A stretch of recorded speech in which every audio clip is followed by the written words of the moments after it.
The May 10th, 2016 meeting of the Marion County School Board is called to order. For the courtesy of those listening to the meeting, I'm requesting that everyone in the audience please turn off your electronic device or put them on vibrate.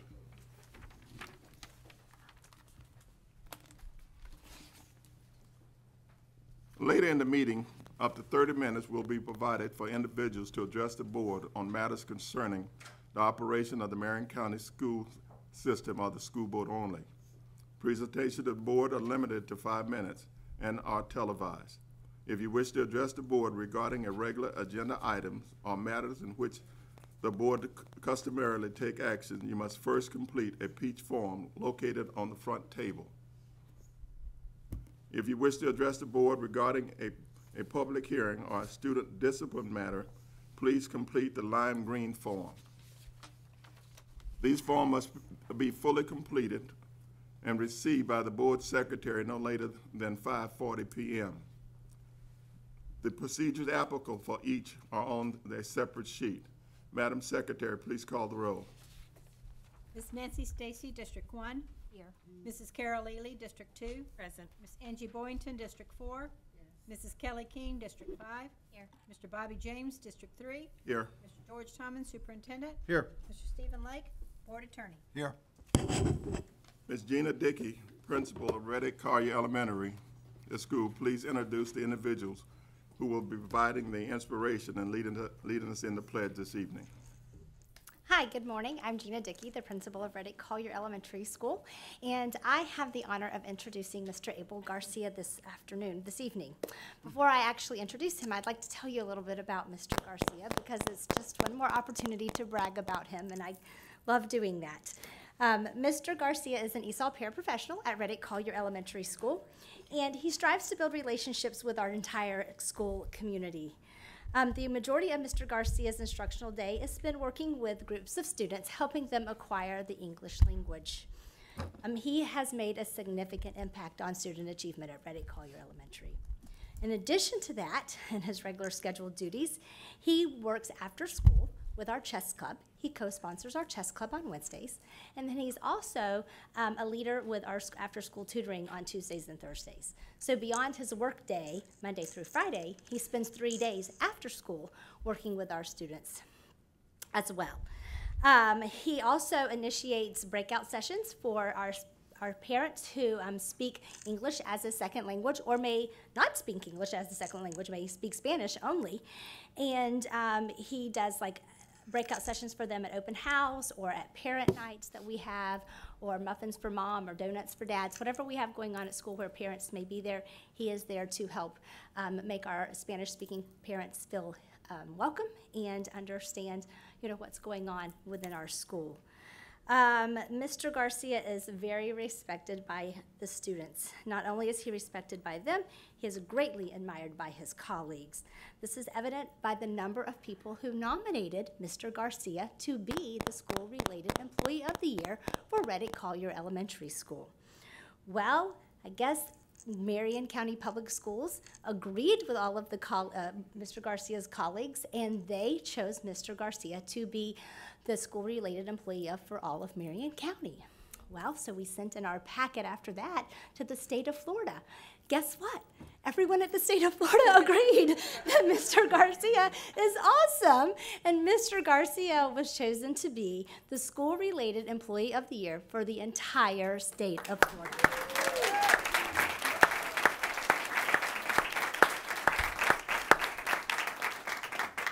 So, out of all of our ESOL paraprofessionals, our custodians, our bus drivers, our cafeteria workers, our office folks, everyone who works behind the scenes to make sure our children get to school safe every day, to make sure our children have a clean, safe environment to learn in, and to make sure our students have everything that they need. In the entire state of Florida, Mr. Garcia is the best.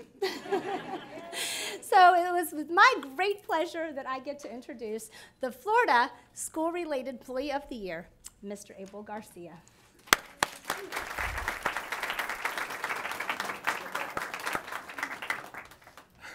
Thank you very much, Mrs. Dickey. Please stand for the Pledge of Allegiance.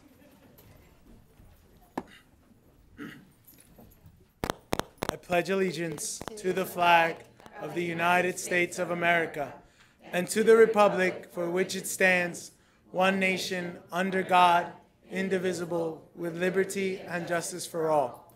Thank you. You may be seated. Good evening, everyone. Good evening to the school board as well. I'm very honored to be here tonight and to be able to speak with you. I want to thank Mrs. Dickey. That was very nice. And I want to thank her for this amazing opportunity, because I wouldn't be here if Mrs. Dickey hadn't given me this opportunity to be able to work at Reddick Collier and to be able to serve Marion County and this amazing community of children, of parents. And I also, I want to thank God, because without him I wouldn't be here today. And I have a firm belief that my faith drives everything that I do.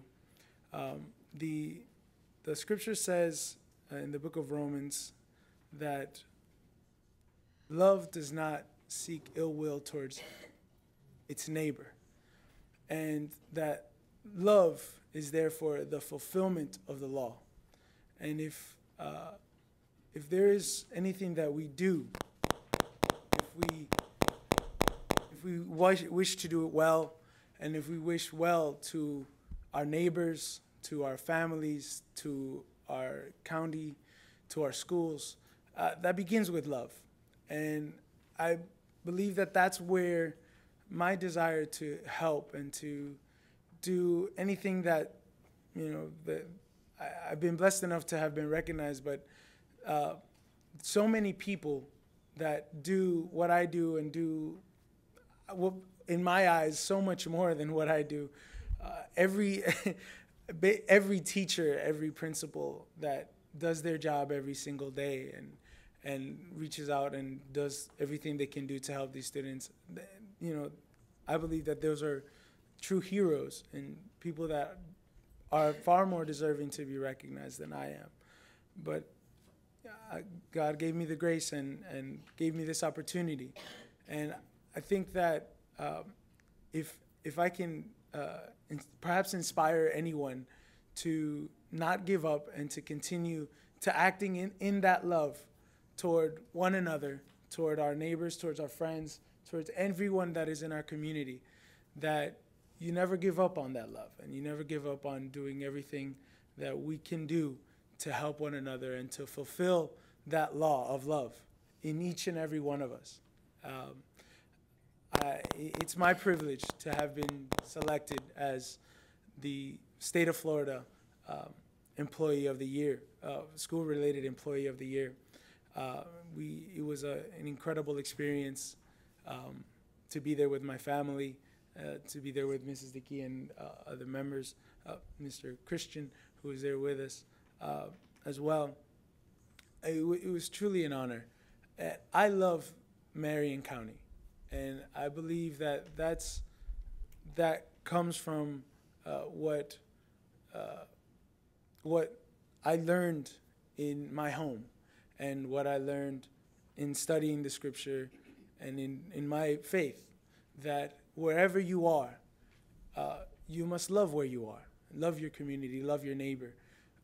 And that leads us to action. That love is not just words that we say, but an action. Our actions demonstrate the love that we have, and that if we can use any opportunity to demonstrate that love, that we must do so. That is what continually drives me and continually reminds me that this love for our community, this love for this county.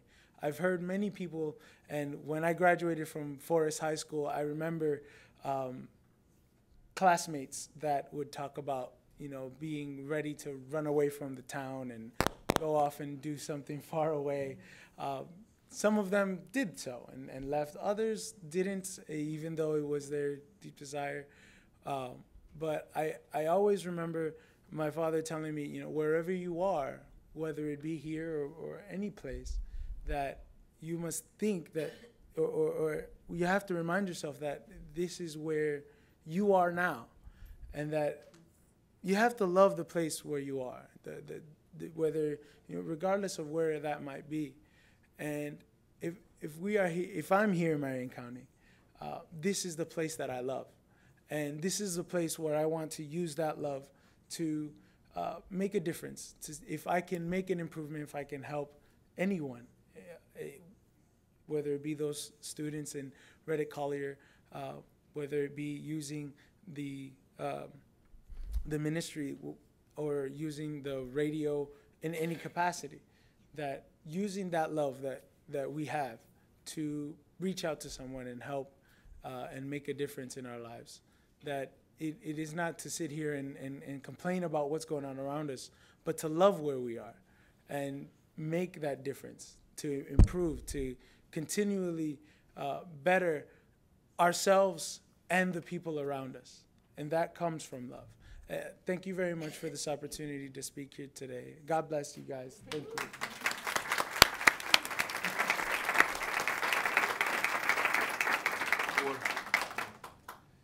Carol? We are so honored to have the School-Related Employee of the Year for the state in Marion County, and I know you're setting a great example for all of our other employees, but I'm going to lobby to get you more money, because if all they awarded you was $1,000, you deserve way more, so congratulations. Very kind. Again, I'd like to say on behalf of all of us in Marion County, not only the students and teachers here, but all of our constituents, thank you for being you, and thank you for staying at home. And it's always great to keep some of our young people home for a change. Thank you again for being Teacher-Related Employee of the Year for the state of Florida. Thank you. It's an honor. Thank you. That's it. Is that right?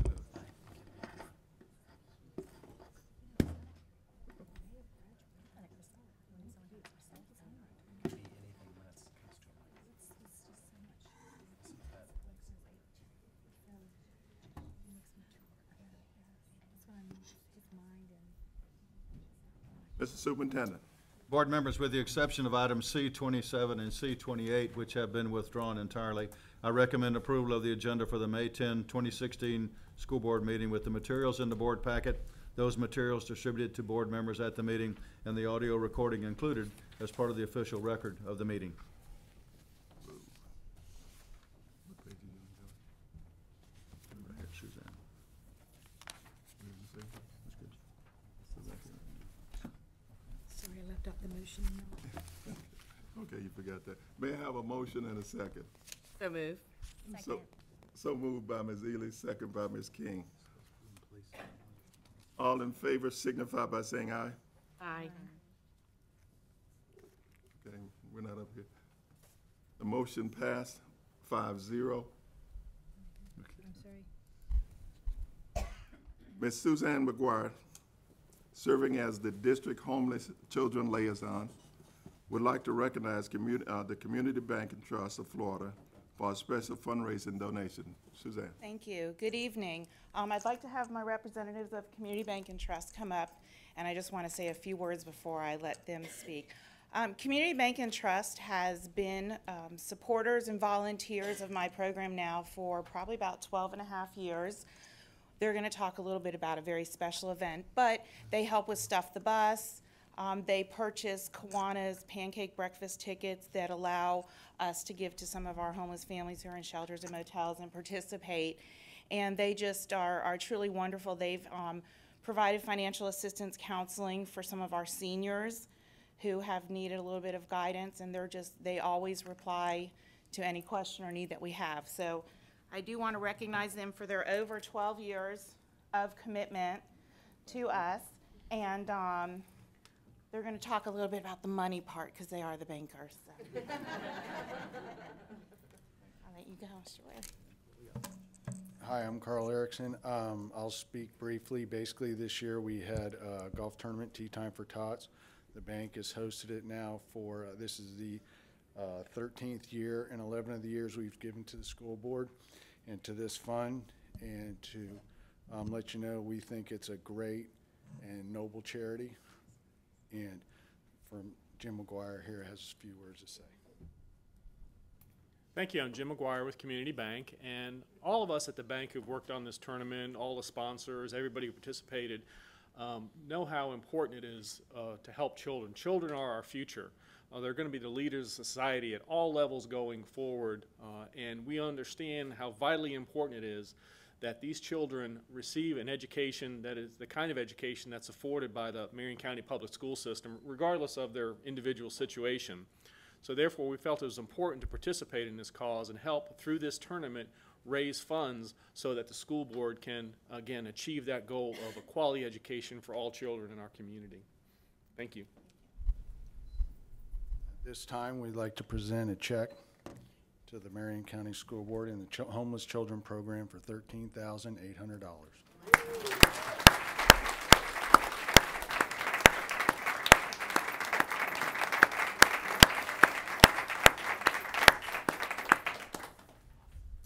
Suzanne, Yes. before they get away, Absolutely. We're just very honored and humbled that you're able to think about our kids every year. And you're right, they're our future, and we don't know where they're going to be. They might be homeless right now. They might be very needy. But because of your acts of kindness, as well as other people in Marion County, they could be our leaders in Marion County very shortly. But thank you so much. We appreciate everything you do. Hope the golf tournament was fun. Good, good. you know, Community Bank has been part of what we do in this community for a long time. And I know Hugh, and the president of the bank, has been, I guess, one of the people that have spearheaded this thing for a long time. And again, on behalf of everybody here, thanks again. Job well done. Thank you very much.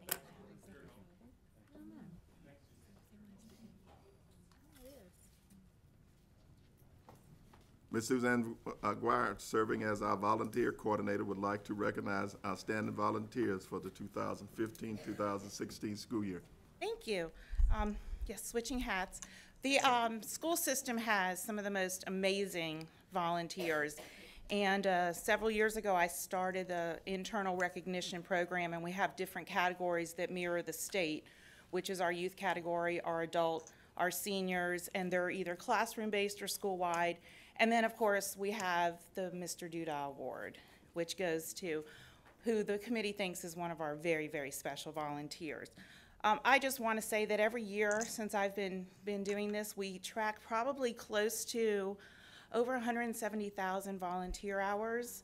And we know that we're not getting all the hours. We know that the teachers that work extra and the volunteers that take things home, and Miss Ely shared a very nice thank you. She's one of our Reading Pal volunteers with me before the meeting. So we know that there's a tremendous impact.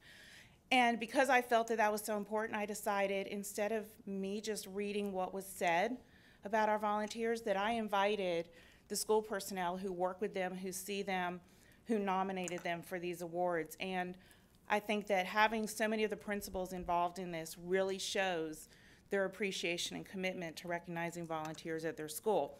Now, we can't recognize volunteers without awards, and the awards this year were sponsored by American Legion Post 284 and the Nautilus Submarines. You all would come up. And of course, those of you who know most of the programs I do, I can't do any of what I do without the support of the veterans in the community and the various groups that they represent. So why don't you all stand over there? Okay.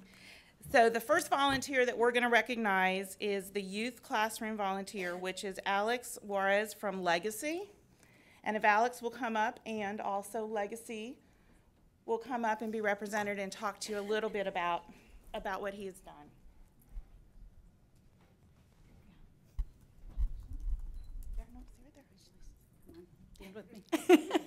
Good evening. I'm Dawn Prestopino. I'm the principal at Legacy Elementary, and I am very proud to honor Alex Jorges tonight. Legacy is blessed. We're in between two high schools, Bellevue High School and Forest High School. So we have an excellent mentor program going on where high school students come prior to their school starting and work with individuals at our school needing a mentor or just somebody to hear them read or whatever. Alex started out doing that, but he has taken on the role of a classroom, almost a classroom para.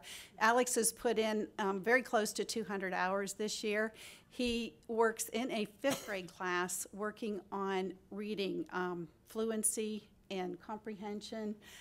When he's caught up on all of that, because he works with those students daily, he's there daily at Legacy, he helps teachers with filing paperwork and so on, but he is by far a great role model for our students. He's a senior this year and getting ready to graduate, and he hasn't even had senioritis. He's still showing up at Legacy. So we really appreciate everything that you do, Alex. Thank you very, very much, and thank you.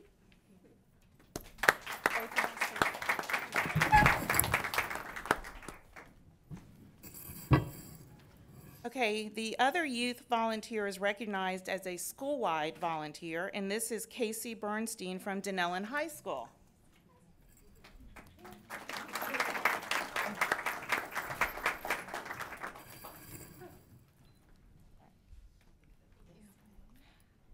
My much more eloquent counterpart had a award ceremony tonight, so I get to be Mr. McAteer. I'm Casey Bernstein's National Honor Society sponsor, and she's great. She does it all. She is active in our Tiger to Cub program, in which she volunteers her time to work with an at-risk 4th grader. She is one of the most dedicated volunteers we have. In addition to that, she is in charge of and pretty single-handedly almost runs our prom closet, where we keep formal wear for ladies and gentlemen that might need some for special occasions like homecoming and prom and awards night in itself. In addition to all that, if we're having a bake sale, if we have a fundraiser, if there is anything that needs to be done, I can always count on Casey to be there. So she misses everything.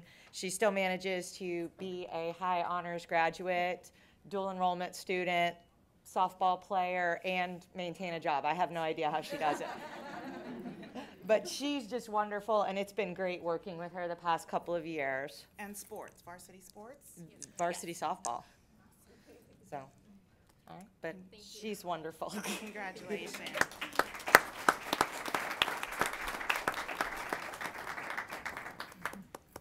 I'm glad I wasn't deciding when the committee read all of these. They're so fabulous. Our adult classroom winner is Jennifer. Go in front of us. Donalazzi? Danilchuk. Okay. Y'all are the show. From Ward Highlands. And Ms. Kennard is going to come up. Just get behind. And share a few words. Now, I will say she's been volunteering. She's close to what, almost 800? Yes. 800 or so hours already on her own this year. So that you've lost. See, that's it.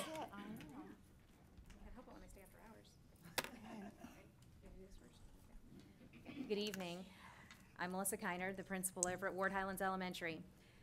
Mrs. Jennifer Danielchuk, as we affectionately call her at Ward Highlands, Mrs. D. And thank you. She's a long-established employee of Walgreens for over 26 years. She still finds time to come to Ward Highlands Elementary on her days off. Since 2007, this kind and caring volunteer can be found every Monday, Tuesday, and Wednesday from 7:30 a.m. until about 4:30 in the afternoon. Through the year, she has assisted kindergarten classes, 1st, 2nd, and 4th grade classes. The children have come to expect her help with remediation for some of our struggling readers, teaching letter sounds and blends, drilling math facts, designing and purchasing all things necessary for art projects. She loves to do art projects, practicing spelling with them, and even helping with homework that maybe the students didn't quite have time to finish the night before. Just last year, while she was visiting other people at Monroe Hospital, she noticed hand-painted ceiling tiles. I'm sure some of you have seen these. She immediately asked me if Ward Highlands Elementary students could help in this project by painting tiles for their pediatric wing. The next thing you know, I said yes quickly. She's teaching special painting classes as a center in 2 of our 1st grade classrooms. Now some 35+ children from Ward Highlands have contributed their well wishes for sick children right here in our own community. When Mrs. D's son, Nicholas, graduated from our 5th grade in 2012, we were very fortunate that Mrs. D could not find it in her heart to move on as well. She is an inspiration and a positive influence on so many of us. We are forever grateful for her sacrificial gifts of time, talents, and love. And thank you very much. We appreciate you.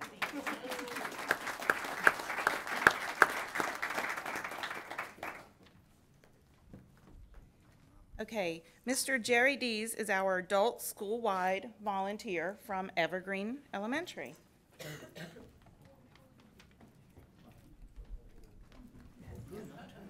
We've got a whole gang.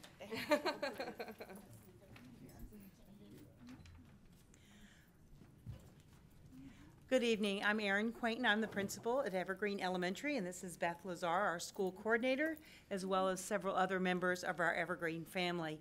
And we are just delighted to celebrate with Mr. Deese tonight about this special recognition.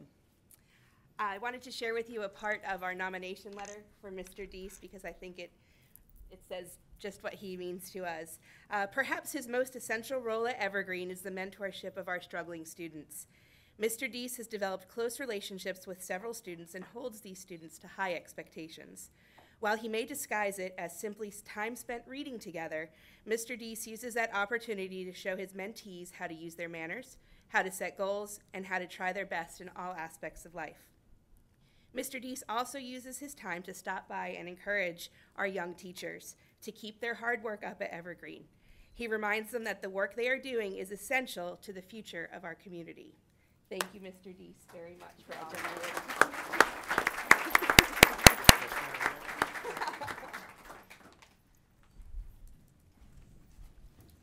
Our next volunteer we are recognizing is our senior classroom volunteer, Florence Marie Joseph from Harborview.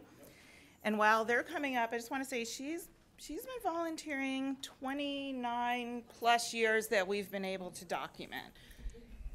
So. My name is Heather Guest, and I'm the principal at Harborview Elementary, and unfortunately our volunteer cannot be with us tonight. This is my assistant principal, Scott Wheeler, and Teresa Viles is our coordinator, and she's going to be accepting on our behalf and telling you a little bit about our wonderful volunteer. Hi, my name is Teresa Viles. I'm the dean and the coordinator at Harborview Elementary. I'm here to accept the award for Outstanding Senior Volunteer for our outstanding volunteer, Marie Joseph. Harborview has an abundance of dedicated and hardworking volunteers, but you'd be hard-pressed to find one more loving and caring than Mrs. Joseph. Our school is extremely blessed to have Mrs. Joseph as a volunteer. She has been volunteering for Marion County Schools for over 29 years, and 13 of those have been at Harborview. The students know her as Grandma, and to them, that is exactly what she is. Mrs. Joseph spends countless hours as well as dollars helping her students. She loves them with all her heart, as any grandma would, and she spoils them with love and treats. She has the patience of a saint and helps even the most difficult children learn to read. The students are very respectful to her. Recently, her health has been failing a bit, and the students will greet her at the front office and escort her down to the classroom. Their eyes light up so bright when they see her, and they walk her slowly and carefully to the classroom as if they were escorting a princess to their classroom. When you enter the classroom, you can literally feel the love in the room when she is working with them. Although her husband's health is starting to falter as well as her own, Mrs. Joseph rarely misses a day volunteering. When she can't be at the school, she is worried and calls us to find out how her students are doing. She isn't just a volunteer. She is part of the classroom and part of our school. Mrs. Joseph is a fixture at our school and a role model for our students. Her love and dedication to the students in Marion County Public Schools for over 29 years is a testament to the fact that she is an outstanding volunteer. Thank you very much.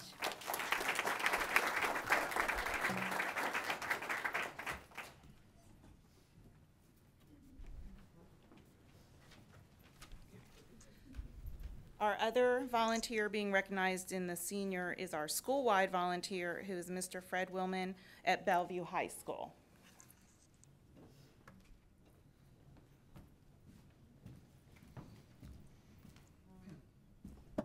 Good evening. I'm Mike Kelly, principal at Bellevue High School. Fred couldn't be here this evening. He is on a family visit back home and wanted me to come speak on his behalf and share his gratitude for this award. I met Fred just over a year ago, and he was at an athletic event at Bellevue High School, and he wanted to know how he could be involved at Bellevue High School and how he could encourage some others to be involved. And we started brainstorming some ideas, and what we came up with was something that is now called the Rattler Rooters.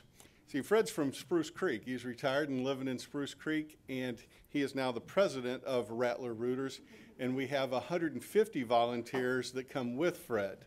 All right. Now, they at first wanted to know how they could contribute, and we said, no, we really don't want money. We want you to come to the events at Bellevue High School, come to the plays, come to the drama, come watch the games. There's not an event at Bellevue that doesn't happen without a group of these blue shirt men and women that are Rattler Rooters at school, and it's wonderful to have them there. They have Booster Club meetings every month and have a newsletter that goes out once a week. They're just an awesome group of people. And even here recently, even though we said no money, they donated $3,000 to Fine Arts from a play that they had at Spruce Creek. So it's wonderful to have them here. It's a wealth of experience. As you can imagine, living in a retirement community, you have all walks of life. I was at a banquet just sometime this past week, sitting with a couple representing the Rattler Rooters, and this lady was the HR director for Notre Dame University for many, many years that is living there, and they got a chance to talk a lot of good HR talk, and Notre Dame football, of course. Anyway, on behalf of Fred, thank you very much. Thank you.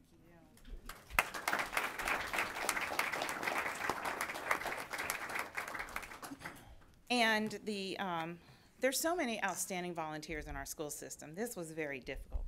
The winner of the Henry the Dude Doodah Award is Judy Mills from Ward Highlands. And I think that's fabulous because when my daughter started kindergarten at Ward Highlands, Mr. Doodah was the volunteer that she worked with in the media center. So, and this is just wonderful to recognize her. We do have a special award. We also this year had the plaque that went up at Legacy for Mr. Doodah, which was wonderful. So. Okay. Hold it together. Here you go. Thank you so much. Thank you. Oh, goodness. Okay, Miss Judy Mills. She's a very special lady. I know. She's special, very special. When I came to Ward Highlands 3 years ago, I truly, honestly thought that Miss Judy Mills was an employee of Ward Highlands. I thought she was on my staff because this wonderful lady standing next to me was always there. When I would come to work about 6:45, she was there, showing up shortly after 7. I thought, okay, she must be one of my teachers. And then I found out, okay, she's not one of my teachers. I don't remember seeing her in the yearbook. Well, I kind of did see her a lot in the yearbook, but not as an instructional staff. And then I looked, and she's not one of my paras. No, Miss Judy Mills is even better than that. She volunteers thousands and thousands of hours, whether they're on the paper or not, because she does spend lots of time there after school, lots of time before school, before the computers are even up and running to log those many, many hours, as many of you do as well. But I've had the privilege of knowing her for the past 3 years. She's been at Ward Highlands for the past 6 years, logging all of those hours and working with all of our students and staff, and everyone caringly knows her as Miss Judy on our staff. She has spearheaded holiday parties for our kids. She spearheads the end of 5th grade dance for our 5th graders every year. She recruits parents to help make lots of these precious moments in our kids' lives more enjoyable for our students and as well as the parents. She works in our 5th grade classrooms, and you know how 5th graders are, especially this time of the year. They are not they're not the easiest kids to work with, but they love seeing Miss Judy come in because she works with them on their math facts. She works with them on their fluency checks. She'll just listen to them read. She motivates them, and she knows how to get the job done, and they love her for that. She's a member of our PTO. She has served in many capacities of my PTO at Ward Highlands, but she's been involved in helping with fundraiser events such as our annual book fair. I say annual, but we have it twice a year. Box tops. Her and her lovely daughter do all of our box tops at our school. She even creates the incentives that are given out school-wide for the box top rewards. She spearheads our United Way car wash with our 5th grade teachers every year in the fall. Our school's main spring event, Family Fun Night, that we just had, she's recovering beautifully from last Friday night. She helps spearhead on the committee of Family Fun Night every year. She has and continues to give her sacrificial time and talents and love to the contribution of the success of our students at Ward Highlands, and she plans and helps carry out all of these events. I certainly believe that Miss Judy Mills couldn't be finer represented with the Henry Doodah Award, and I just want to thank you. And I would be remiss if I didn't say this. 3 years ago, I came to Ward Highlands. We did not have a business partner. 2 years ago, Miss Judy Mills, I'm not kidding, single-handedly, she eats at Lee's, her and her husband eat at Lee's several times during the week. They created a relationship with the Stillwells, who are the owners of the Lee's famous recipe chicken on 40. And they are now our business partner at Ward Highlands because of Judy Mills. Yeah, so thank you, Miss Judy Mills. We love you.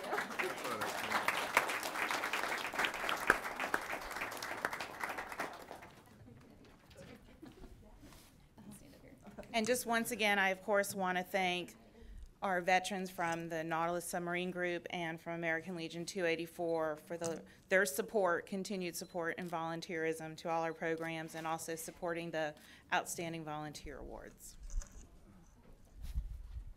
I have to stand for this one. I just want to thank especially all of our volunteers, because you make things happen at our schools. Because it's unpaid time, we couldn't possibly pay you for the time that you present of yourselves and make of yourselves to support our students. As always, on behalf of all of the students and all the teachers and all the people that you come in contact with in terms of being ambassadors for our school, we appreciate it. Thanks again, Suzanne, for recognizing them.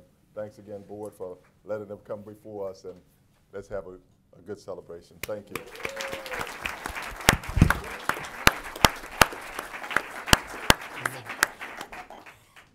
Also want to recognize that it was really nice to hear your stories tonight. Lots of times, most of the time, they just come out, we receive the award, or you do, and then they're out. Today, we actually could hear what you're doing in the classrooms. You're reading with them. You're, getting. I mean, the list goes on. I can't even.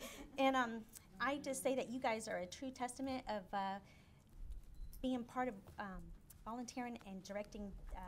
Not directing, but you're impacting our students directly. You are just having a wonderful impact with them. So thank you. I liked hearing that story. And again, one more thing. Okay. Okay. This came from a kindergartner who I volunteered with all year, but it really impacts all of you. Her note was, "Thank you for watering us with knowledge, feeding us with encouragement, and nourishing us with time and energy.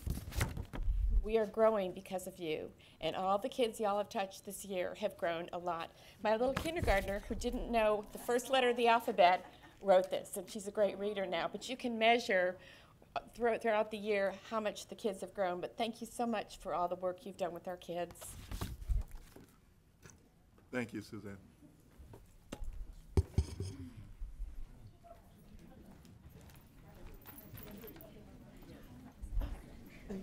Very nice.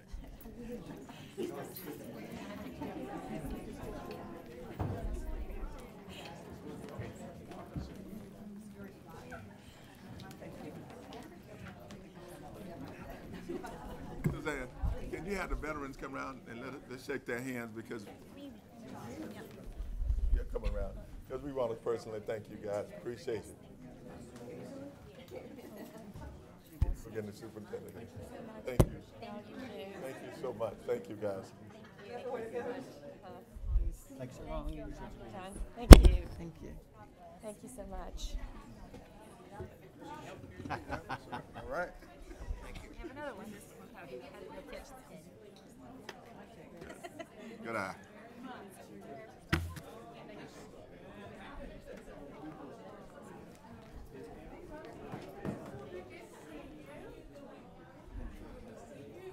I will now ask the school board attorney to explain the rules governing persons who wish to address the school board tonight. Thank you, Mr. James. In compliance with the Sunshine Law, which you can read at section 286.0114 of the Florida statutes, school board has adopted procedures for public speakers who wish to speak at tonight's meeting regarding one of tonight's agenda items or a matter relating to school district operations. The school board has adopted these procedures to ensure the public has a reasonable opportunity to speak and be heard on school board and school district matters. Written summary of these procedures is available from the table near the door to this room.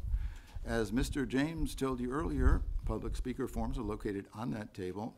The completed forms were due to the school board's assistant no later than 5:40 p.m. Mr. James will call tonight's speakers prior to the business portion of the school board meeting in the order of receipt of forms by the school board's assistant.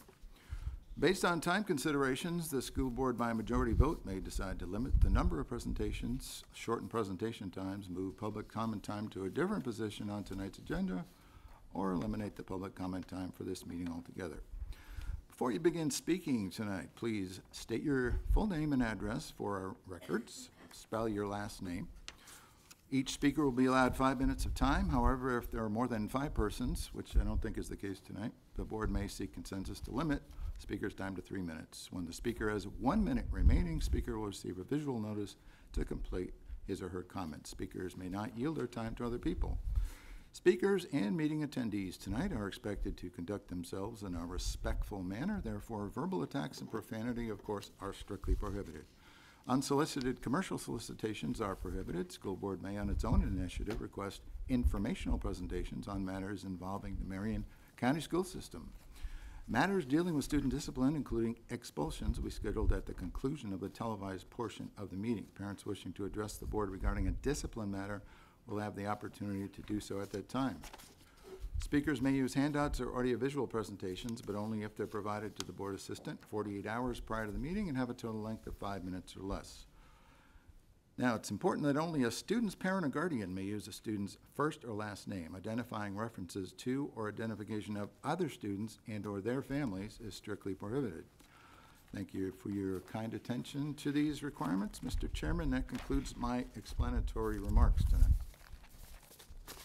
Brenda, what do we have? Kelly Gassman?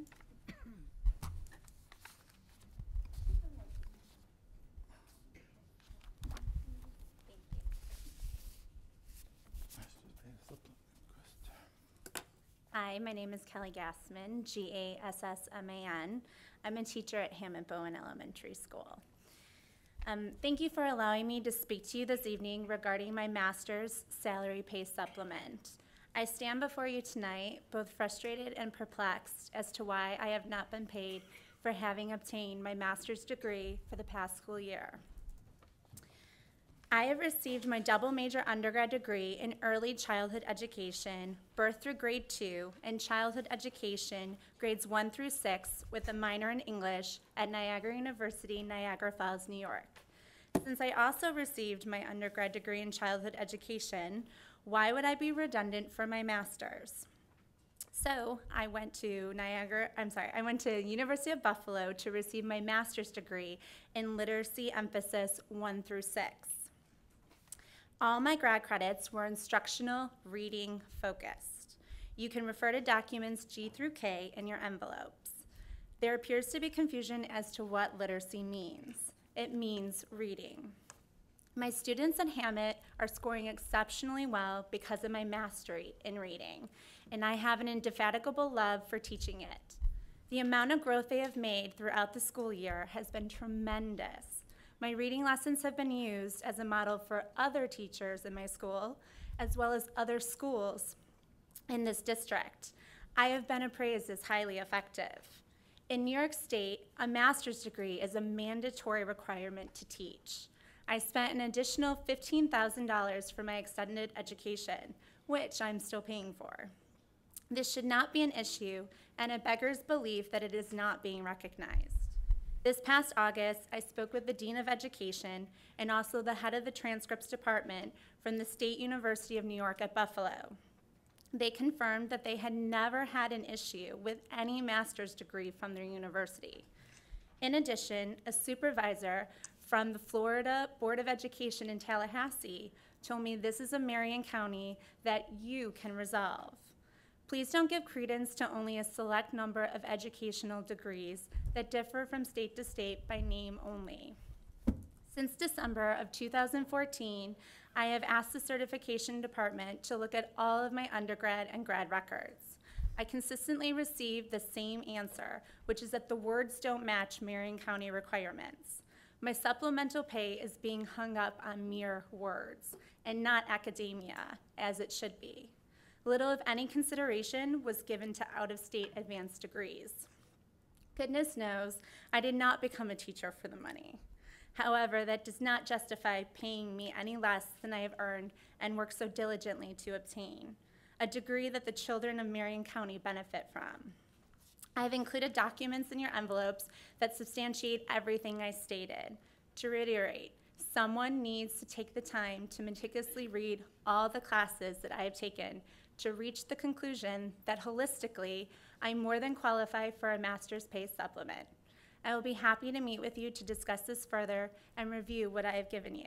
I will be heartened by your efforts on my behalf to bring this to an amicable resolution. Thank you so much. Mr. James, I know about something about this. I'd like to comment. Ms. Stacy? I met with HR this weekend. Another teacher spoke with me about a similar issue.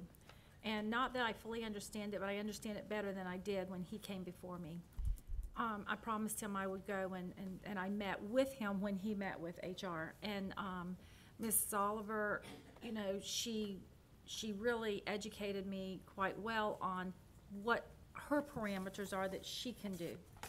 And I know that they reach out as far as they can to help teachers what she can do. But there's the school board. And I think it's time that I'm hearing this a lot. This teacher that I met with had a curriculum, a master's in curriculum content or something. I don't remember, I don't know what you called it. But anyway, in Florida, supposedly that is not now a recognized master's, and it's all about education. And Mrs. Oliver explained to me that if we start just recognizing all the advanced degrees like we used to do, that it you know, it brings in people who have a master's in building toothpick towers or whatever. So, but I think there has come a time where we need to put some common sense to this. One thing that the Department of Education has told us, and if I'm correct, Mrs. Oliver, nod your head, that it's up to the districts to kind of translate and interpret what they said and what they meant. They've left it to the districts to interpret the statute, which is interesting that you said the Board of Education said Marion County can fix this. It's up to them. So apparently they're even saying that the statute is kind of up for interpretation. So I really would like to have this school board, we need to get involved in this. It is time that these are teachers of excellence who have gone on and especially if they're from a school of education or something, even the University of Florida, there's class in the School of Education, master's programs, that don't even allow a supplement. Am I correct, Ms. Oliver? In some of our Department of Education programs, not Department of Education, our School of Education, and some of our universities, some of their programs, their master's programs don't equal a supplement. So I really would like, Mr. Superintendent, for us to get to the bottom of this. Whatever I need to do, if I need to go talk to legislators or whatever I need to do. I do know there is one district in Florida, and I understand it's Escambia, am I correct? They've just gone back to doing master's programs recognition like they used to, but we need to figure out some kind of guideline, at least for education majors, literacy majors, and we need to really expand this. And it's becoming a problem. It's going to keep us from getting good teachers in this school system. And keeping them, and it's time now for us the rubber's hitting the road on this. This is third or fourth person, it's the rubber's hitting the road. Thank you. Superintendent. Board, you have heard a couple of other teachers here in Marion County address the board also. We have worked through this. We're following DOE regulation. We're following certification statute. I'd be more than happy to schedule an opportunity, a work session, to share with you and also give you the opportunity to ask questions. This is probably not the time to do that. We'll have some background information. I can ask Mrs. Oliver to do that. We have surveyed other districts. We are right in line with other districts. We're doing what we and other districts are doing, and we've done what we have done historically here in Marion. If you would so like it, Mr. Chairman, I can certainly bring that to a work session sometime. Let's go ahead and schedule a work session so we can bring this to the head. I'll be happy to do that, sir. Okay. Okay. Thank you. Thank you so much for your time, guys.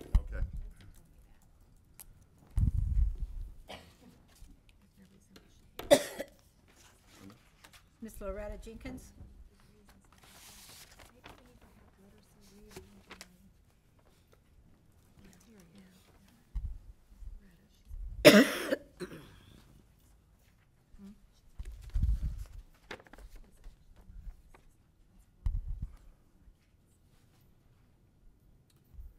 Good evening.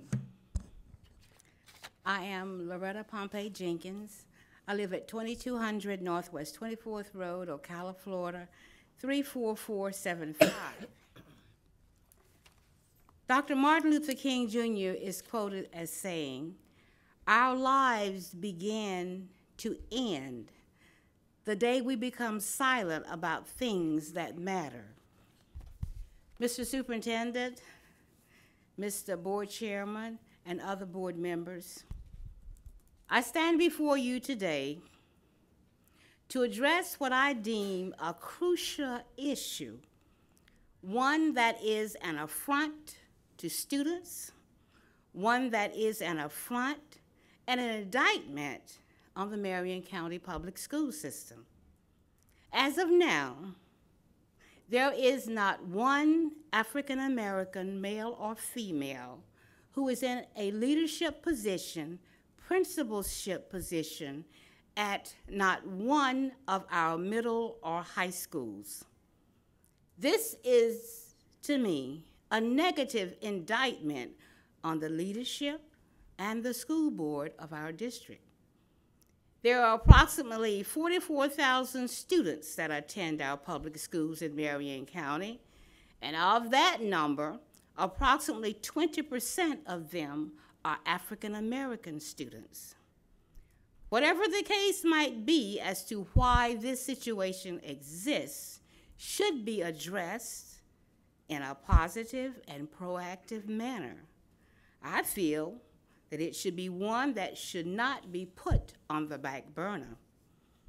This issue has been discussed with the superintendent, and the reason why it still exists is not crystal clear to us.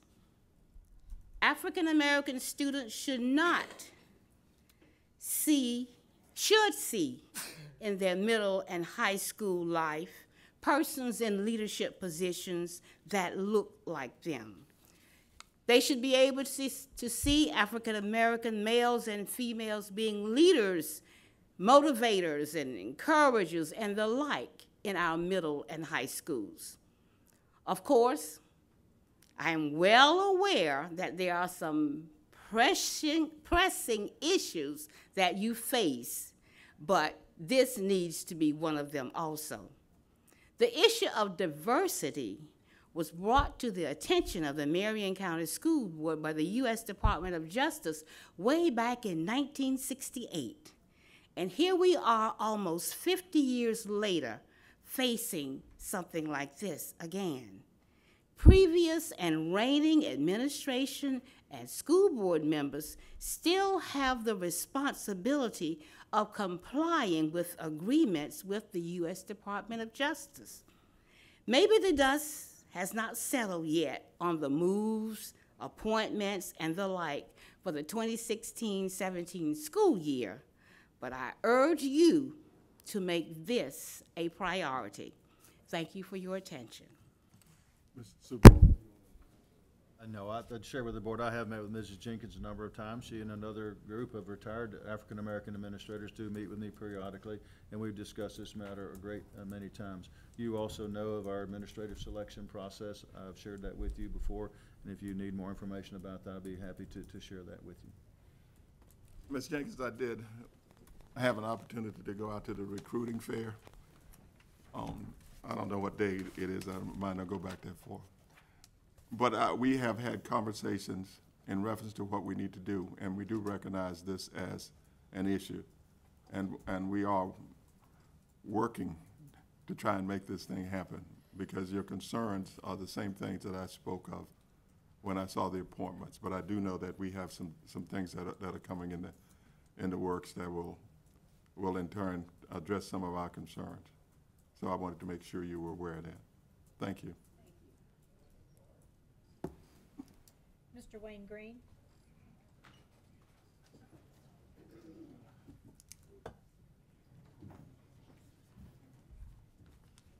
Good evening, board. My name is Wayne Green. I reside at 325 West Gaines Street, Tallahassee, Florida. I currently serve as the Regional Executive Director for Region 2 for the Office of Differentiated Accountability, working on behalf of the Department of Education. I had the pleasure of and honor of sharing with you some information regarding the positive progress you've made in Marion County in reducing the number of DNF schools that you've had in the previous years. As promised, we had the opportunity to do some data analysis and crunch some numbers, and we prepared a report that is being replicated and verified at the department, and we expect to receive that back tomorrow morning, and we'll be getting that out to the full board. But this evening, I wanted to highlight a few things that we had an opportunity to both analyze and look at some data from other school districts, and we're very proud of the progress because we've had the opportunity to partner with you. My role is to work with the 20 districts from Region 2 to help reduce the number of DNF schools and to ensure that we're making sure that all kids are reaching proficiency and receiving a quality education. If you look at the next to last page, and I will be very brief in staying with your procedures for public comment, but if you look at the back, the second to last page, I'd like to bring to your attention, we prepared a report that shows Marion's DNF schools for 2014 and 2015. Again, we also prepared a report that will show the entire state. And again, it's being replicated and verified so that Mr. Green doesn't get in any trouble. So, but I did prepare this report, and I want you to see this because as you can see, in 2014, there were 16 D schools. You had 3 F schools. And if you look at the black line, that represents percent rank, not to be confused with percentile rank. But if you look at the percent rank, you'll notice that there were close to 51% of the schools, districts in the state of Florida that had fewer DNF schools. If you look at 2015, where you have a significant reduction in D schools, you no longer have any F schools, you'll also see that there are only 29% of the districts in the state of Florida that have fewer DNF schools. That is a significant reduction from 51 to 29. So again, there were 51% of the districts in 2014 that had fewer DNF schools than Marion County. In 2015, only 29%. I think that is something that you look at your faculty, your staff, your students, your parents, community, they're all to be applauded because they've worked very hard. Superintendent, the board, you're to be also applauded because this is hard work. It's work on behalf of the children. And I know that the work that you've been the things that you've put in place will continue. It is not by accident that this has occurred. We've had the opportunity to partner with you on your walkthrough system where you have peer reviews and principals are sharing successes. They're providing feedback to one another. And that is part of the systems that your superintendent and his staff have put in place that are helping to reduce the number of kids that are not at proficiency, reduce the number of DNF schools that you have. And I shouldn't say F schools because you have no F schools and we don't plan to have any in the future, but reduce the number of focus and priority schools you have. And that success, again, is due to the vision and the hard work. So I want to thank you for giving me the opportunity to share. I'm looking forward to sharing the additional information. But again, this is one of the positive things that goes along with having those volunteers and others. They're also to be applauded because I'm sure their hard work factored in this reduction. Stacy.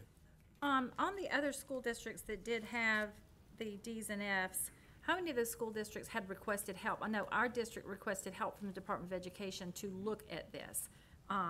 You know, the school system felt that, you know, we had tried everything and we wanted help from those who could drill down and look at the data. How many other districts besides Marion County that have a lot of Ds and F schools that ask for, also requested your help? We work in 12 districts. We have 20 districts in Region 2. We work in 12 of those districts. And we provide support with both district staff and schools. In fact, today we've been in 3 districts today. So besides Marion County, 12 counting us? 12 including Marion County. And were they all, did some of the D and F districts not request your help, or did they all request your help for the most part? We have all the districts in Region 2 that have DNF schools have requested our support except for one. Okay. Okay. And so we would have, and so just to be exact, we have 13 districts in Region 2 that have D or F schools, and so 12 of those districts have requested our. How many school districts are in Region 2? 20. Oh, 20, and so really the majority of them. That is correct. Okay, thank you. Well, thank you for helping us out, because it looks like we've made some progress, and thanks for your guidance and your help. This is one time when Tallahassee came in and helped us instead of making us scream. Thank you. We're here to support. Thank you. Mr. Green, I was in Orlando just yesterday, and I actually ran into some of the constituents that you work with, and one of the things that they were really touting was the principal walk and the collaboration between counties. And I just want to commend your group, because you're out there and people are beginning to recognize how important it is for us to collaborate between our counties and things like that. So thanks again for coming back to share this information with us. Do I have anything else? Okay, thanks again. I know you guys were. Thank you. Thank you. Daniel Petalino?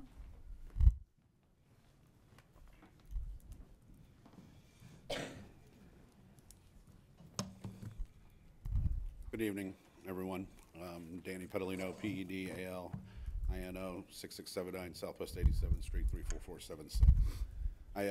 I wanted to make a short appearance today and just report on some things that I've talked about on a couple of occasions. On April 8th, I received an email from Dr. Abshire that brought out a plan for bullying reporting. Okay, and I know that it's something that I have been concerned about on each and every time I got up here and spoke. So I do want to take a moment to thank her for taking the time. We now have a list of documents here for reporting to parents, and I appreciate her hard work, and I certainly wanted to make sure that she received the credit for taking the time to do such a diligent job and a good job. 2 years ago, the questions that were asked in an investigation, 24 students were interviewed, and it said the 4 questions were: how is everything going in class for you? PE, lunch, morning mile. What is your favorite subject? Are you having any trouble with anyone in class at your school? If so, can you tell me about those problems? What else is going on? And there was 24 of those that were used to determine whether a student was bullied or not, followed with a certified letter stating that the consensus is that that student was not bullied. So I don't think that anyone could think that any reasonable person would think that those 4 questions were effective in trying to find out if a student was tormented, a victim of any type of verbal, physical violence. But now there is a bullying and harassment complaint form, a bullying and harassment respondent form. I won't go through each and every one of them here. Bullying and harassment administrative follow-up form, bullying and harassment witness disclosure form, unsubstantiated bullying letter for, I guess, for a parent, and a substantiated letter, among some other things. But I just want to just to report on a little bit of progress that I'm very appreciative for, because I know it seems like I get up here and I try to beat some people up from time to time, and I'll own that. But I also want to make sure that she gets the credit for taking the time to make sure that this is all available for everyone. And I certainly hope that we make sure that this is being implemented at every school, because I did attend a meeting at Evergreen with most of the people that were just occupying these first 2 rows a couple of weeks ago. And the woman, and I don't know her, maybe Miss Hopple, maybe, she blatantly just told me that to just put these forms away because it's already been determined that the student wasn't bullied. And if that was the case, they should at least have filled out the one that says it was unsubstantiated and reported to that parent. That was a very touchy situation with that student. That student had been to the centers from talking of taking her life. She was in the meeting. She was shaking, had tears in her eyes through the entire time. It was a very emotional meeting for me. And I certainly, I want to believe that everybody has their heart in the right place and that they're making sure that that we're following up. I know that there's a lot of things that are going on in the schools right now in regards to safety, and I'm sure you all are genuinely concerned about the things that are happening. And I know a lot of it is out of your control. But I certainly would like to see us to continue to be as diligent in working on the things that are in our control and try to help everyone that we can. Okay? Thank you. Thank you.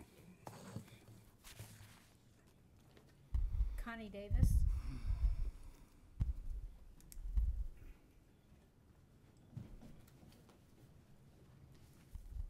Good evening. Good evening.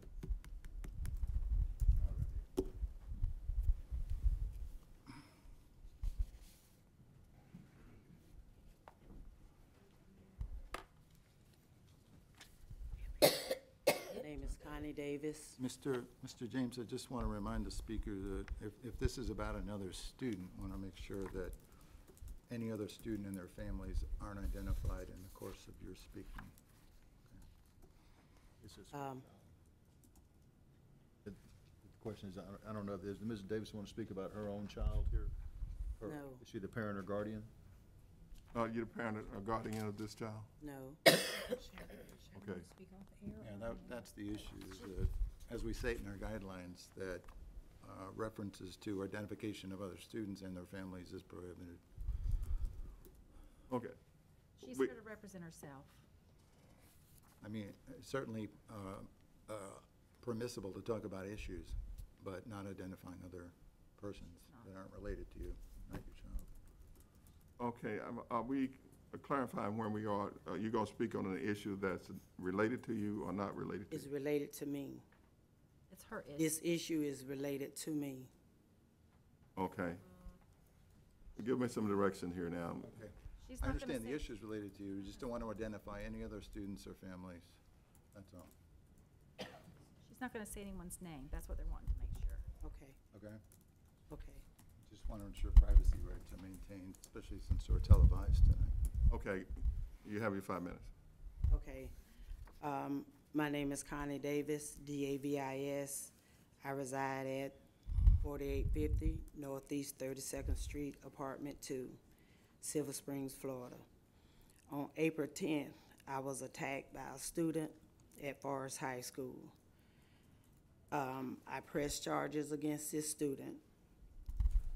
The student is back at Forest. He returned to Forest at April 20th. I feel like that I'm being held hostage in my classroom. He's right across the hall from me at the school. Before you all have the police report, I contact Miss Stacy to see what I can do to help me. This student is have several confrontations with teachers. I'm a paraprofessional. He pulled a lock of my hair out the back of my head. I was punched several times in the forehead. I was kicked. And last year, he had to be locked out the classroom because of the fact that he was told no, he couldn't go to the vending machine, and he left anyway. Several weeks later, he destroyed the classroom because he was told no.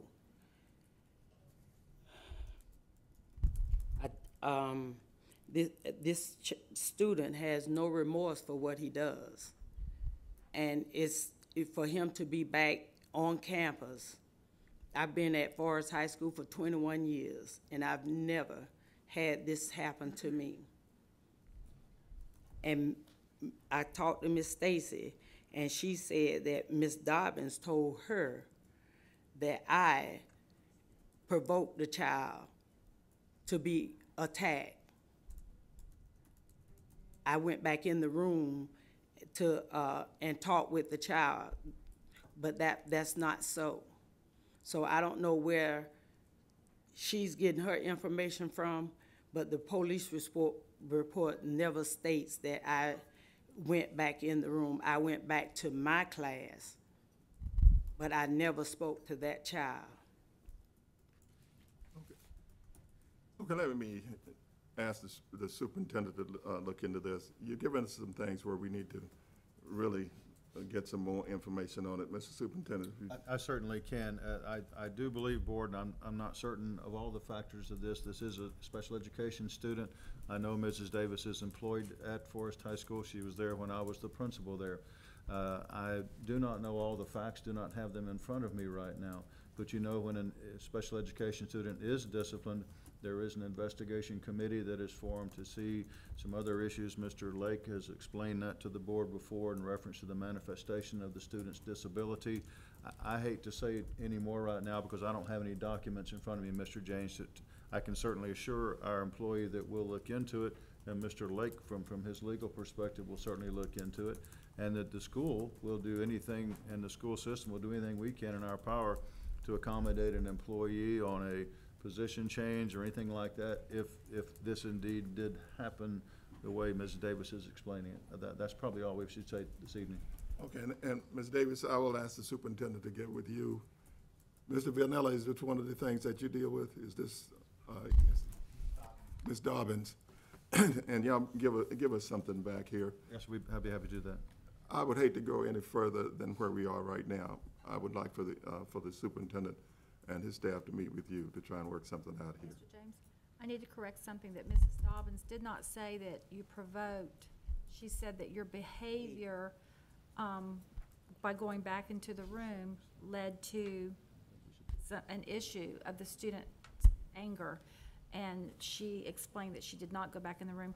In my position here as a school board member, and this is the reason I asked her to come and talk, she did not know what to do. I said, I can't help you. I've spoken to Mrs. Dobbins. She said she was ready to speak to the school board. We absolutely cannot have students attacking our teachers. We cannot have students attacking our paras. We absolutely, under any circumstances, regardless of manifestations, because there's other types of situations that students can be put in. When it comes to, and I asked about the pressing of charges and was told by Mrs. Dobbins that the state attorney often doesn't when students, that's okay, Mr. James, I know where I can go with this. But the fact is, we have an employee that was attacked, and we are not handling it properly. And we need to look into this, and I challenged Mr. Superintendent to do that and get back with us. You've already made the commitment that we would do that. I think the school board needs to know. What I have now, what we need for you to do is follow and meet with the superintendent. And this is as far as we can go tonight. I don't know where, I would have preferred that you contact Ms. Dobbins and made arrangements here. Because this is not, we can't really solve anything here tonight other than just listen at people add something that's not necessarily what the issue is. But we need to, at this point, thank you for coming, and please meet with our staff. Ms. Dobbins, if you want to talk or walk with her outside and talk with her for a minute, please. Thank you for letting us know what's going on in our schools. We appreciate it. Thank you. Mr. Superintendent, do you have anything you want to say in reference to that? No, sir. Board, I caution you to discuss issues like this. We'd be more than happy. I will investigate. That's a guarantee. I will follow up with you with the appropriate information. Thank you. May I have a motion to adopt the revised board policy 2.4, legal counsel board? Mr. Superintendent, Need motion and second. may I have a motion and a second? So move. Second. It was a motion by Ms. Ely, second by Ms. King. Mr. Superintendent. Board, this board policy has been revised to add specificity to the position of school board attorney and is consistent with the new school board attorney employment agreement executed in January 2016. I declare a public hearing. Is there anyone present who wishes to address the revised board policy?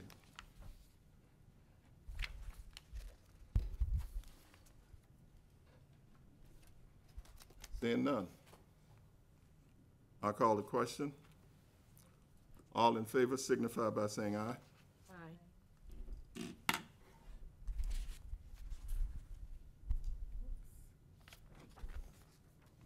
I think I've messed up here.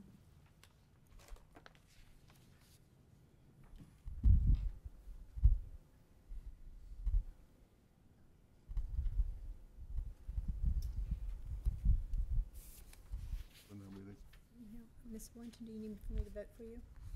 Ms. Stacy? Okay.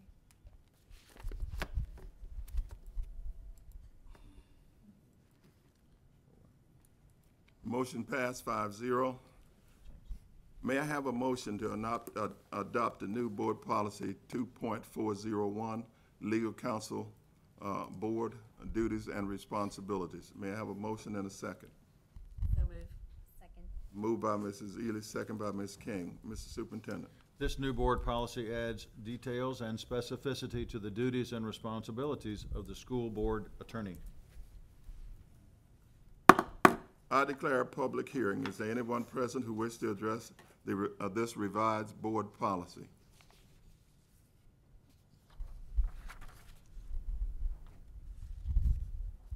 Seeing none, I call the question. All in favor signify by saying aye. Aye.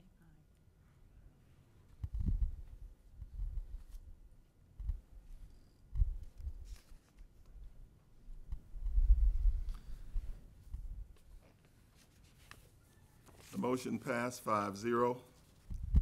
May I have a motion to approve the consent agenda, including the corrected DJJ calendar added from item C14 and the updated description added to item C32 prior to this meeting, and with the exception of item C27 and C28, which has been withdrawn entirely from the agenda?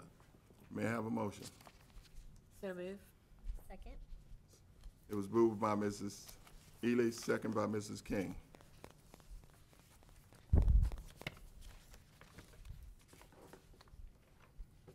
All in favor signify by saying aye. Aye.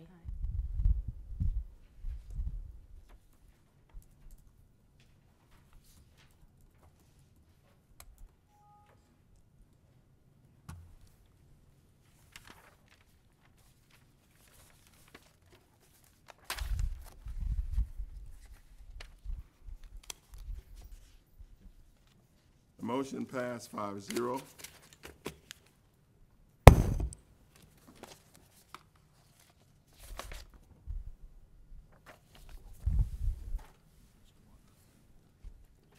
short of one.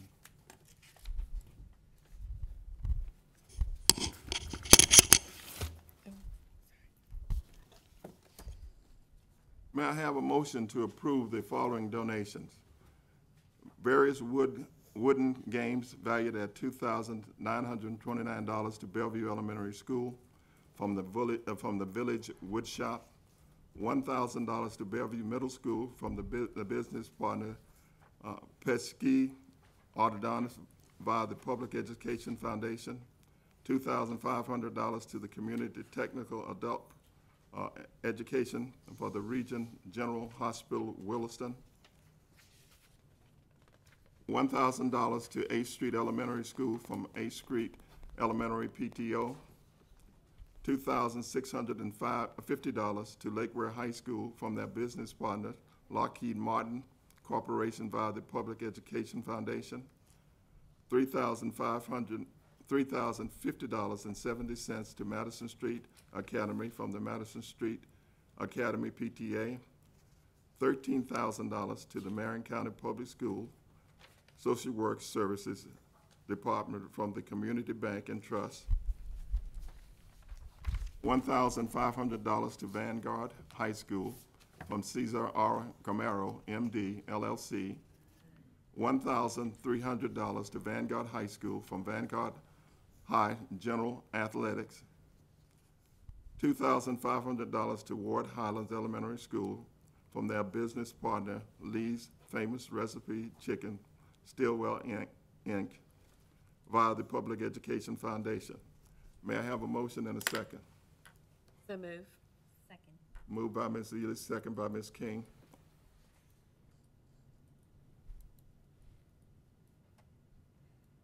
All in favor signify by saying aye. Aye.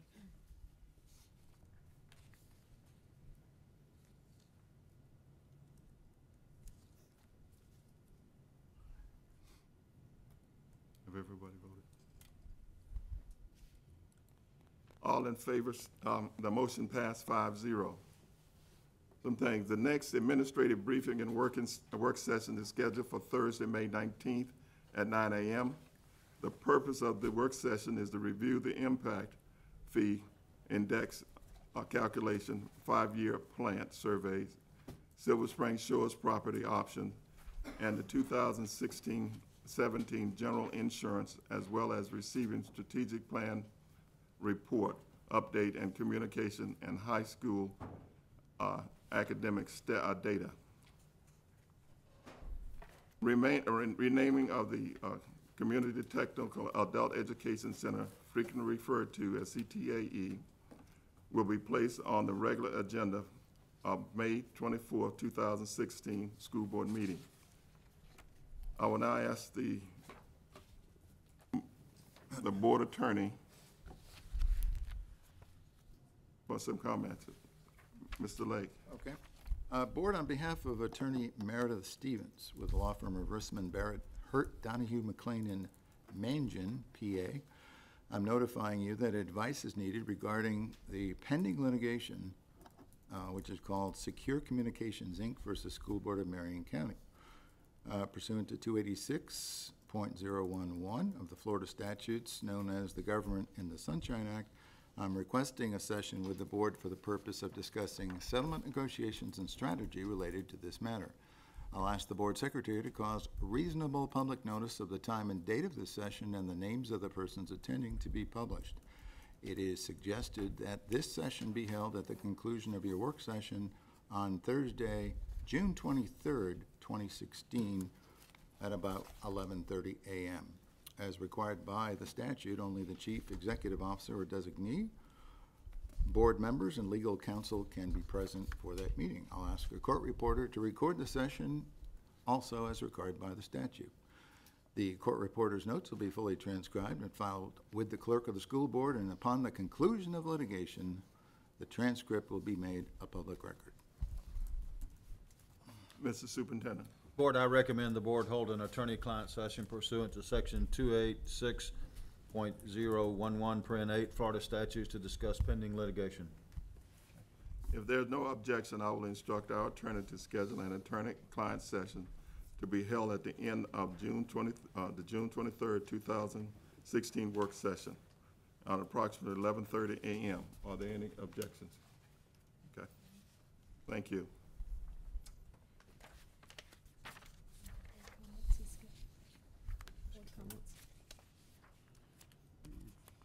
Jumped over something, Mr. James. I believe. Board comments. We can come back to it. Yeah, we can come back. Right now, if you want to. Yeah. Let's go back to something. First of all, I missed board comment. I missed this point where we had this opportunity to just talk in terms of board comments. But before we get to the board comments, I would like to personally thank the people that have donated money to us. And Ms. Ely, did you pick up on that? Of course, $32,229.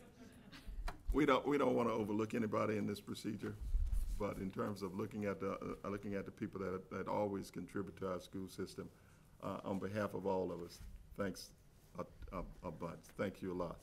Okay, Ms. Stacy, do you have anything you want to share? Yes, I've got a couple of things. I was at an event this week, and a gentleman that was there asked us about cursive writing in our schools. And his grandchild had gotten a card from his wife, and she had made a little note in it, and the child couldn't read the cursive writing, but was old enough and had to have her parents read this to them. And during that conversation, you know, I found out that even though cursive writing is in the state standards, the superintendent said it's not a required thing that we do. And I guess the reason it's not required, because I see it in the standard, third grade standard, fourth and fifth, it's supposed to be for 3 years. And this tells me exactly what we've all believed, that the standards do not drive curriculum. This is proof in the pudding that testing drives curriculum. If we're not testing on it and it's in the standards, we're not teaching it. And cursive writing is something that we won't be able to read the founding fathers' documents in years in the future if children cannot read the cursive writing, because that was the way the documents were written. And I understand that districts across the state, probably a lot of them are not following this statute because it's not something that's, quote, tested, but yet it is in our standard. So this is complete, all the proof I needed, clearly, clear as a bell, that the testing companies basically own our school systems now, because if they don't test on it, we don't teach it. And so I'd like to comment on another issue. We spoke at the board meeting last week about a district ranking. There's one company in the country that I know of, and that's the only one that I can find, that ranks the districts within each state across the nation with one another. I mean, it ranks Florida, it ranks Georgia. It's the only company. I found this one website where it talks about worldview or something. I clicked on it, I couldn't even get anything up on it, so I don't know what that website was. I did find where there's like Huffington Post or the newspapers, you know, they might do the top 10 districts, so they rank the top 10, but there's only one company, and it's a commercial company that actually ranks school districts. And so I'm sure that St. John's is not complaining they're ranked number 1. Seminole County is not whining they're ranked number 12. But the last time that this company ranked Florida was not this past year, but the year before that, and they ranked us at 59th in the state. We had dropped from 46th to 59th in just a couple of years' time. Well, in this conversation on Thursday, Mrs. Dudley said, well, the Department of Education does rank the districts, and she shared with us that they ranked us at 51 this past year, that we were ranked at 56. And I said, well, would you please show me that document in the Department of Education records and show me, and she was kind of vague with me about it, but yes, I will. That was Thursday. I called Friday to find out if this information, you know, had been shared. I called yesterday about it and could not get any information, so I finally called the Department of Education. I spoke with a Mrs., and I may be saying her name wrong, but it was Mrs. Bordeaux. Her name ends with an X, I know that, but Bordeaux. She is in Accountability and Reporting Department. And she said, Mrs. Stacy, absolutely, I am the one that posts this data to the websites. We have not ranked school districts in the state of Florida except for one time. And that was only because the legislator asked them to. That's the reason we have to have there's an outfit that does, it takes the state's testing data and throws it in.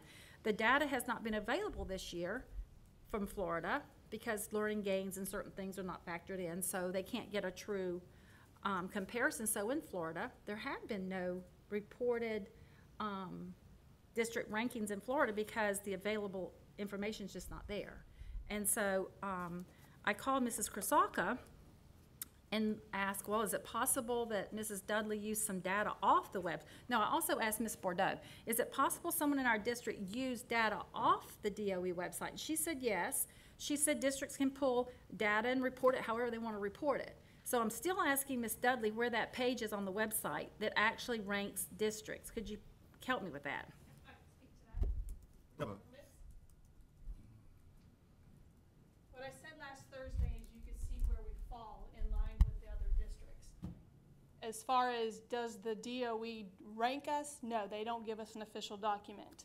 But what you can do is go on DOE, go where it says accountability, go to school grades, you can go to 2014, go to district grades, and it exports to an Excel document, and you can sort by total points. And then if you just number 1 through 67, you can see where we are. You can do that for 2013, you can do that for 2010, and so forth. So it's just a matter of taking that Excel off the website, which you can. And I've done that. And sort it. Except that also includes your graduation figures, because that gives you also numbers besides just your raw data. Your graduation rate is also factored into that number. Well, if you just take the 4 columns for the proficiency and add those, and you can take a total sum on the side and rank those as well, you can compare the proficiency from last year to the year before to the year before. So it is a manipulation of data, but it's not a manipulation of qualitative variety. It's just quantitative. And like I returned your phone call yesterday, we've been playing phone tags for 2 days because I've been at FOIL. I'll gladly speak with you and show you that document. But this was not a district ranking of any kind, this is something that we could. You could sort and see where we fall. can And sort. we did go from, I think, 57 to 51. And if you took out the learning gains in the graduation, I think we went from 55 to 50 or something along that lines. I don't have the information, but I'm back in town. I'd love to talk to you tomorrow. Right, but the information was not sufficient enough. I've spoken to the people that do the major website, and the information coming out of Florida there was not enough information to properly rank the districts in Florida. But we can take information ourselves and we can put in how we want to put it, but it is not available to give the true picture, because learning gains are so important, given the fact that some districts do great with their learning gains and some districts don't. And so when you stop factoring that in, that could be a district's strength or a district's weakness. And when you stop factoring that in, that's the reason that this national company has not ranked Florida. But thank you. Thank you. Ms. Ely. Okay, on a happier note, I went to Bellevue High's Future Farmers of America banquet last Thursday night. It was at Bellevue High and Bellevue Middle School. They have 128 members of students in the high school and 31 in middle school. They had the most magnificent dinner and banquet. I was so impressed. And the Bellevue High cafeteria looks, I don't know where Mr. Kelly got that money to do all all the painting. It's very elaborate and it's beautiful and it's very warm feeling. But the Future Farmers, to me, and I've never been involved with that really, other than 4-H at Shady Hill, but that is a great group. My grandson is in it. He's really found his niche. He loves doing. He's only in 9th grade, and his teacher, Miss Davis, who's the teacher, a great teacher, she says, John's doing a great job. He helped birth 2 calves yesterday, and he's been at my house. He never told me. I mean, you know, how can you do that during the day and not want to talk to your grandma about it? But at any rate, it just kind of like, oh, 2 calves, okay. But I eat meat. But it's just hard to believe that an animal that they raised, the pig, one of the companies bought it at the youth fair. They gave it back to the banquet, and that's what we were eating. And I'm just going, oh. But I just think Future Farmers of America is a great organization, and those kids are such hard workers, and they're just so excited about what they're doing. And I'll get over this pig thing, but I do want to help volunteering because it's a great group. So Mr. Kelly and Mr. Ellers, congratulations on a super clubs that you have at your school. Thank you. Thank you. I'm okay. Okay. Ms. King.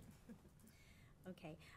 I also, again, had another opportunity to judge a science fair projects out at Reddick Collier Elementary, and that was a lot of fun because you get to see students at work. You see all these display boards, and we have future scientists on our way, and when I see that, it's just a really nice experience. Also on Thursday, Miss Ely already had her Reading PAL celebration. I look forward on Thursday. We'll be ending our Reading PAL celebration, and it's kind of sad that it's coming to an end because you are invested and you see your kindergartner, once or twice a week, depending what you do, but the growth you see. So I would just like to encourage anyone and all who can just take 30 minutes out of their day to go and volunteer. It truly makes a difference, and it can be invaluable for the students. I also I want to follow up a little bit about the teacher that was up here. Sometimes we hear these things, they walk out the door and we don't hear anything about it. I want to make sure that we do get that follow-up because it is a concern when we have a teacher that is up here telling us she's having hair pulled and being hit and punched, because it could also be a student. And I think we should not turn a blind eye to that. Also, attendance matters. And students, we only have a couple of weeks left, and just finish strong on those end-of-year course exams and your finals, and good luck to our seniors. Friday, I believe, is their last day, and then soon we'll be attending graduation ceremonies, and I'm just proud of them and can't wait to see where they go. So, and that's pretty much where I fall tonight. Thank you. Thank you. Mr. Lake. No, thanks. Mr. Superintendent. Thank you, Mr. Chairman. Just a reminder to the board, this Friday evening is the Evening of Excellence at the MTI Auditorium, 7 o'clock p.m. A variety of local scholarships given to our graduating seniors this year. And I know you've all signed up for graduation. Actually, graduation is here. It starts next Wednesday, Thursday, Friday, and Saturday of next week.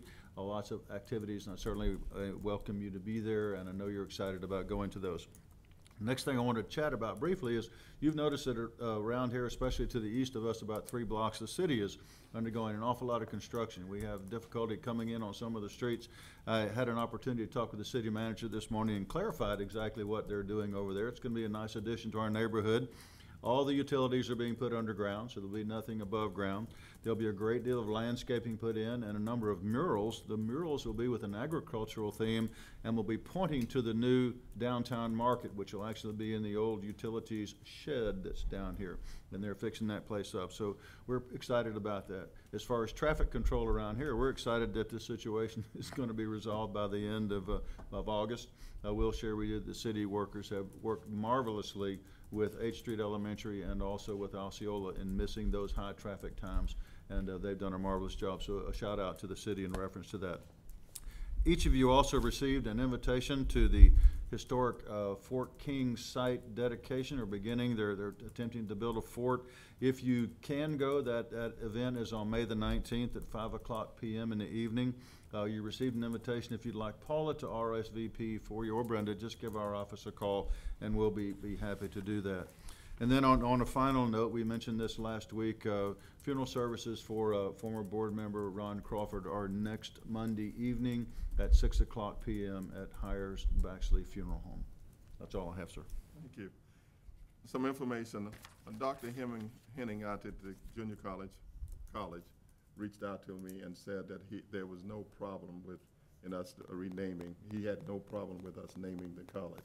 He pointed out to us that Woothly-Coochie Tech Center is right across over in Citrus County now. It's a college. So he felt that he had no problem with it. And the only thing we may have a problem with is the state, but by the same token, he pointed out that there are so many colleges and things are moving in that direction. I did have an opportunity to go out to Dunellen Elementary and work with Dunellen Elementary and Marion Oaks Elementary with We the People. And We the People is a group of kids, and I see Ms. DeLuise was there. It was a tremendous opportunity for us to really look at what our kids do in terms of their history of their country. And I'm sorry, Ms. Della, you were there too. So it was really a tremendous opportunity for us to get involved with the students. And if you really want to know what our kids really know about history and things, that was one of the events that you really should attend. So it was really neat. The second thing, I had an opportunity to go out to the recruiting fair. Ms. Oliver, I want to commend you and whoever put that on, because it was clockwork. You had a group downstairs, you had a group upstairs, and I had to leave because I was trying to get involved with it, and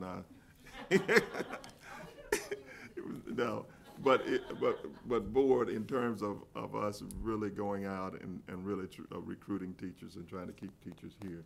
If you didn't have an opportunity to go out and see that, you really missed a treat. Chris, I want to thank you. You had your group there as well, and I did go by and get some water and eat some of your peanuts, but it was it was really a good show. And again, Mr. Superintendent, your staff need to be commended for a job well done. Thanks, sir. Some other things. I had an opportunity to be down at the Central Florida Coalition of School Boards yesterday. They talked about the principal walkthrough, and they really gave a really good overview of the transgender issue. And when I say that, the reason I've been asking the board to create a committee and let's look at what we're doing down in Tampa is because this issue will come and hit us sooner or later. And some of the things that we talked about and was very, very good is how we need to readdress our student code of conduct, how we need to be prepared for the Florida High School Activities Association. They provided this information for us. And Mr. Lake, Mr. Rodriguez said he would reach out to you. They had two people there, the attorney from the, for the school board, and they had an attorney for the ESE program. And some of the things that was really coming out when we addressed the issues, I never thought about it when we think in terms of athletes going on the road, a transgender student, how those kids are protected as they go on the road as a traveling team. So all these issues are there, and we have to address these issues as well. I will give this information to Brenda, and she will put a copy of this information in your box. And it will try and give us an idea of what we will be dealing with. So it was a very, very thorough meeting. And one of the things that, guys, I think you need to read it, because they talked in terms of the dollars and cents that we are beginning to get involved with, and it's just something that we need to prepare. So it worked out really good, and I will pass this on, and she will make copies so everybody can really look at what we are there, what we're dealing with. Thank you. Okay, other than that, that's all I have. Okay, before addressing expulsion matters, I wish to acknowledge that board members have received the alternative placement list for students through April 22nd, 2016. Ms. Flockhart, are there any parents who have submitted a timely request to speak on their child's disciplinary matters? No. No, okay. May I have a motion to approve the expulsion of student JD 16-78, JD 16-79, JD 16-80, JD 16-81, JD 16-84, JD 16-85, JD 16-86, and JD 16-87 with educational services through the 2016-2017 school year. May I have a motion and a second? So moved. Second. Moved by Ms. Ely, second by Ms. King. All in favor signify by saying aye. Aye.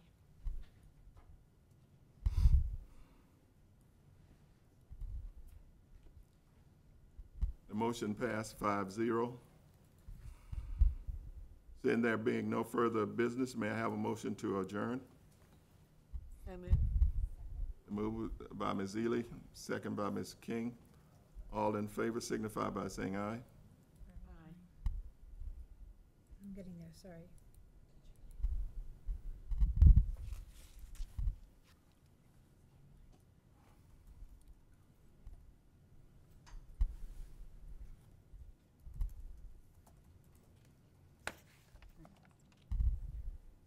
The motion passed 5-0.